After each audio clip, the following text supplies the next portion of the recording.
Hillary Clinton is maintaining a huge lead on Donald Trump among Hispanic registered voters. Fox News Latino is releasing its latest survey right now. Clinton is up, as you see here, by 46 points on Trump. In a three-way race, Trump has lost support to Libertarian nominee Gary Johnson, who stands at 16%, and Clinton far surpasses Trump in favorability with Hispanic voters surveyed.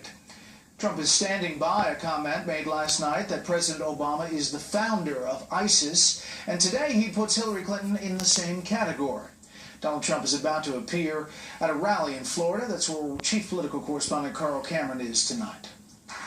Donald Trump gave a low-key, off-the-cuff speech to the National Home Builders Association convention in Miami and continued his attack on President Obama for the rise of ISIS. I call President Obama and Hillary Clinton the founders of ISIS. They're the founders.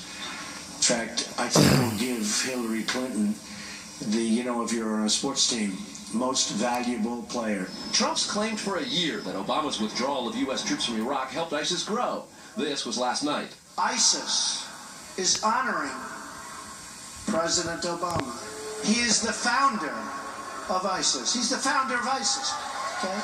He's the founder. He founded ISIS. Trump has dismissed GOP worries that such remarks could cost him the election with swing voters in battleground states. All I do is tell the truth. I'm a truth teller. All I do is tell the truth.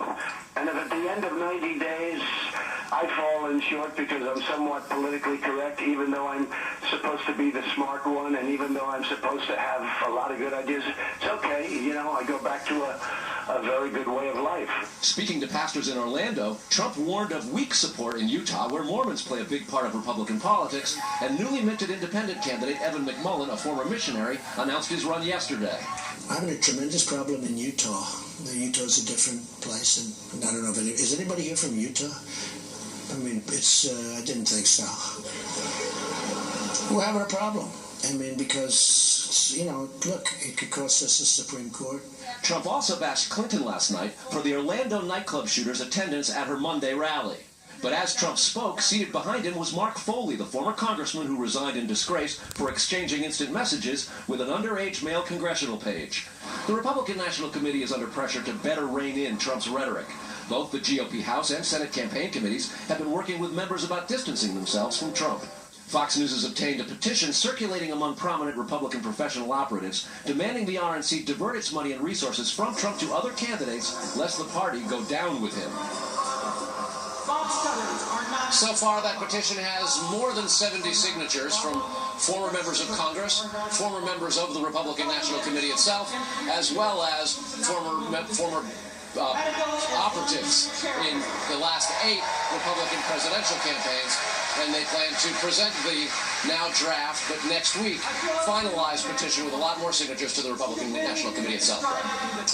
Carl Cameron, live in Kissimmee, Florida. Carl, thanks. Hillary Clinton says Donald Trump wants to make America great again for himself and his rich buddies. Clinton laid out her economic case today in the same Detroit area where Trump outlined his plan Monday. Senior political correspondent Mike Emanuel fills us in from Ecorse, Michigan. Hillary Clinton in a battleground county outside Detroit attacked Donald Trump's economic proposals as only benefiting the wealthy, such as his friends and family. Just a more extreme version of the failed theory of trickle-down economics with his own addition of outlandish Trumpian ideas that even Republicans reject. Clinton is expected to release her 2015 tax returns in the coming days, trying to press Trump into doing the same. She accused Trump of talking a big game, but said it's based on fear, not strength. If Team USA was as fearful as Trump, Michael Phelps and Simone Biles would be cowering in the locker room, afraid to come out to compete.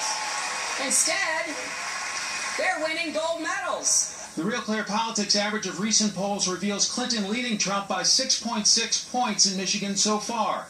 But there is some concern among Democrats about Trump's message connecting with white working-class voters frustrated by the lack of economic growth. In Miami, Trump blasted Clinton ahead of her speech. She's going to raise taxes, $1.3 trillion. I'm going to cut taxes, big league, big league. We're having a massive cut in taxes. Bernie Sanders upset Clinton in Michigan back in March by consistently hammering her previous support for free trade deals. They have resulted in tens of thousands of factories being shut down here, moved abroad. They have been particularly devastating to Michigan, Ohio, Illinois, and the Midwest. Clinton tried to reassure the Rust Belt today. My message to every worker in Michigan and across America is this: I will stop any trade deal that kills jobs or holds down wages, including the Trans-Pacific Partnership.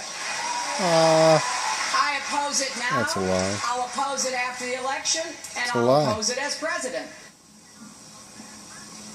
The last time a Republican won Michigan in a presidential election was 1988, George Herbert Walker Bush. Now, it does have a GOP governor in Rick Snyder, although he isn't endorsing Trump.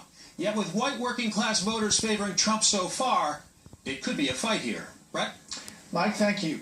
Up next, another report of chemical weapons being used in Syria and another denial from the Syrians and the Russians.